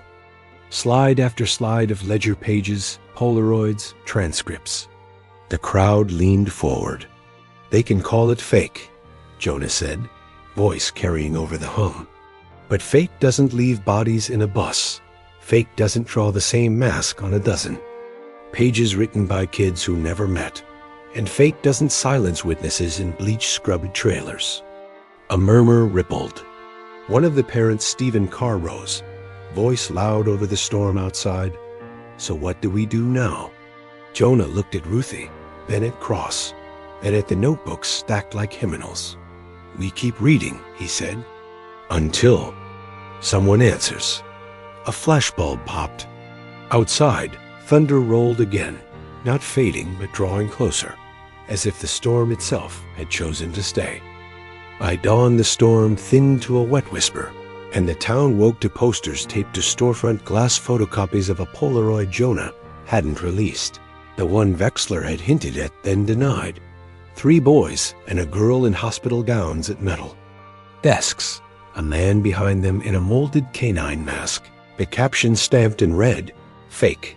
Harrow's press conference played on every muted television in the diner as plates slid across laminate. He spoke like a man laying concrete, slow, heavy, meant to set. "These are manipulated artifacts," he said. "We categorically deny any program beyond standard discipline." Cross sat at the counter with coffee and a biscuit he didn't touch while a couple of farmers pretended not to stare. Jonah stood, left cash, and walked out into a morning that felt like a courtroom hallway. At the square, Judge Elkins convened a probable cause hearing on a Saturday. Hair in a scarf, black robe thrown over a t-shirt with the county fair logo peeling across the chest. "We are, regrettably, going to do law," she said, and the room laughed too loud because it needed to. Jonah took the stand and laid the path like a ranger unrolling a rope bus. Trench, seat 20, notebooks, ledger, tapes, Wexler, the dead cut, the hollow house beneath the school. Harrow's lawyer objected every 5th breath. Elkins overruled, like she was swatting flies. "Detective," the lawyer said, at last finding a groove, "isn't it true your personal financial choices make you susceptible to fabricating a hero narrative?" "It's true," Jonah said, looking past her to the parents. "I tried to buy silence from my own head once and learned you can't finance forgetting. I prefer documents." He held up the ledger. Elkins admitted it provisionally. Ruthie watched from the second row, metal glinting at her throat, jaw set like someone bracing for a wave.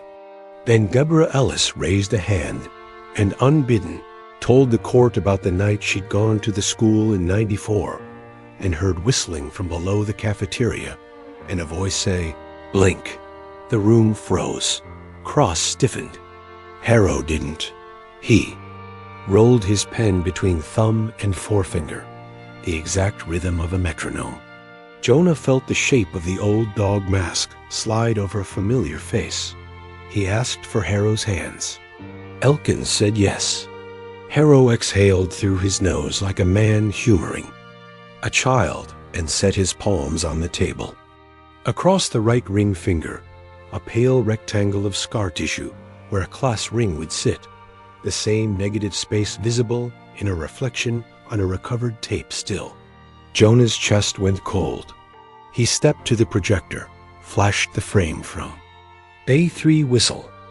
A hand in the corner lifting the mask, the same scar standing white against the grain. Gasps moved like wind. The lawyer objected. Elkins sustained without heat. "We'll need more than a trick of light." But the air had shifted, the county turning its head to look without blinking. Cross rose, and with the clean, terrifying calm of a man who knows what it costs, asked for Harrow's keys on the record. When the judge ordered him to produce them, Harrow's mouth twitched, and he reached into his jacket and set a ring-down house office, a small brass key stamped 54,791. The parcel number, the dead cut. For a beat, the courthouse hummed like it had a living heart. Harrow's lawyer tried to gather the keys. Elkins said, "Let him sit." Then the back doors burst, and a deputy came fast to the bench, whispering into the judge's ear. Elkins's face went gray as courthouse marble. She lifted the note. "A body has been recovered near the river," she said. "Male, mid-60s. Identified preliminarily as Gerald Wexler." The room made a sound no stenographer could take down. Cross's hand found the rail. Jonah felt the story lurch into its ugliest gear. Ruthie stood. "Don't stop," she sighed, not loud, but the room heard her. Elkins nodded once, as if a citizen had issued the order she wanted. This court finds probable cause to seize records held by the commissioner's office and to secure Dalton Elementary sublevels. She said, "Sheriff, take your men and do not leave the lights off." Harrow leaned to his lawyer and whispered, and in a hush Jonah recognized the cadence, an old training phrase, the one Ellie had recorded. "Eyes on me." He didn't wait for cuffs. He stood on his own, smooth, practiced, turned to the parents, to Ruthie, to the camera that would carry his face into living rooms forever, and smiled the teacher's smile that had fooled a county. "You're going to rewrite me," he said softly. "Make me your monster." Jonah stepped closer than protocol liked. "We didn't write any of this," he said. "We just finally read it aloud." Outside, the rain quit like a verdict. Inside, deputies moved toward the archive rooms with warrant copies held like lanterns. Ruthie slipped the medal off her neck and pressed it into Deborah's palm. "Hold this," she said. "I need to keep both hands free." And for the first time since the bus was found, the silence in the building felt like breath a body takes before it decides to speak. They took the school like a citadel at dusk, warrants folded in Cross's pocket, deputies moving under humming emergency lights that made the halls look like they were breathing.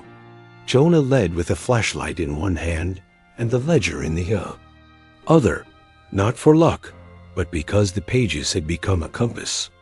The cafeteria door gave the same hollow rattle it had in '94, according to Deborah's memory. The stairwell exhaled cold. In the sublevel corridor, the motivational posters curled off concrete like dead leaves. "The best students don't talk. BACK. Talk back," Ruthie muttered, and kicked open the red-labeled door. The hollow house waited, as if it had only ever been a paused film. On the table, a newer tape deck, an envelope sealed in brown, and a key tagged 20. Cross tossed the envelope to Jonah. Inside, a single Polaroid Ellie, older by a season and thin as a promise, standing at the edge of the river in a long coat, hair hacked blunt, eyes on the lens like she could see through. It, on the back, in her hand. "I walked home. I kept walking. Do not bury the root." Ruthie touched the soundproofing with 2 fingers like a priest touching cold stone. "This room isn't empty," she said. "It just ran out of children." A deputy radioed from upstairs, records seized from the commissioner's office included, a storage unit key, and a bill of lading for training modules. Shipped in 1996. Parcel number 54,791 stamped in red. Harrow, cuffed and calm in a chair by the stage upstairs, watched the boxes pass with the professional interest of a man at his own autopsy. "They wanted results," he said to whoever would listen. "Results require method." Elkins stood, 3 feet away, robe over jeans, eyes rimmed with the kind of certainty that doesn't shout. "Results require consent," she said. "You taught a county to call harm a lesson." In the sublevel, Jonah slid the key tagged 20 into a panel. He hadn't noticed a narrow square by the baseboard, paint scarred from years of mopping. The plate clicked. A shallow drawer, side open. Inside lay 3 things. A green spiral with its first page torn out, a plastic ring from a cereal box, red and stupid and perfect, and a dog mask, smaller than the one in the photos, the elastic, still greasy with time. Jonah held it up, and the room went smaller. "He didn't invent the face," he said. "He borrowed it." Cross nodded once, a man subtracting illusions until only math remains. "Chain it all," he said. They carried evidence out like pews. Outside, a line of parents formed without instruction, hands touching boxes as they passed, not to own but to witness. The news vans kept a respectful distance for once, lenses lowered as if proximity might contaminate something sacred. Ruthie climbed the auditorium steps, turned to the crowd that had come back on a Sunday because grief has no calendar. "Here's what happens next," she said, voice steady. Grand jury, state charges. Maybe federal if we can pry open old doors. Some of you will be asked to testify. All of you are allowed to remember how loud your kids laughed. She looked. At Deborah, at Stephen, at faces Jonah now knew by the shape sorrow made of them. We're going to tell it plain. Jonah stepped to the mic with the last notebook under his arm. A story isn't justice, he said, but it's the road justice uses when the map's been burned. He held up the torn spiral. If you ever hear someone call this fake, ask them why fakes come with keys and closets and bones. He didn't say Ellie's name again. It felt like summoning.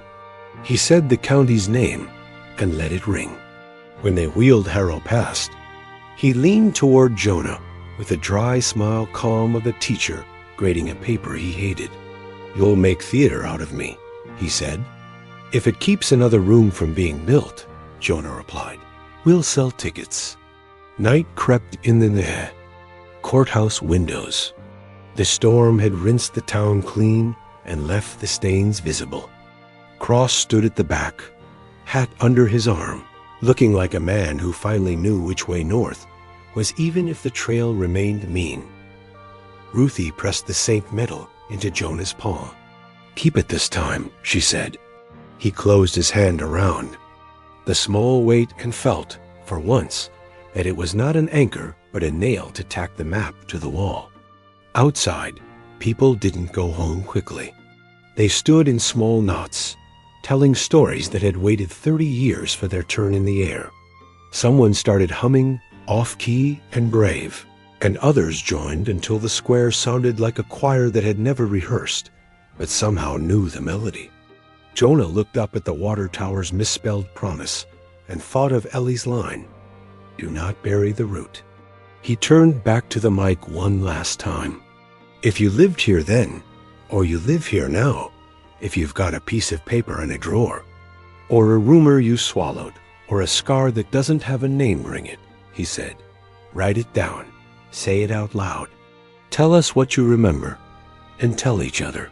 That's how we keep the next door from getting a lock. He didn't say, subscribe or comment.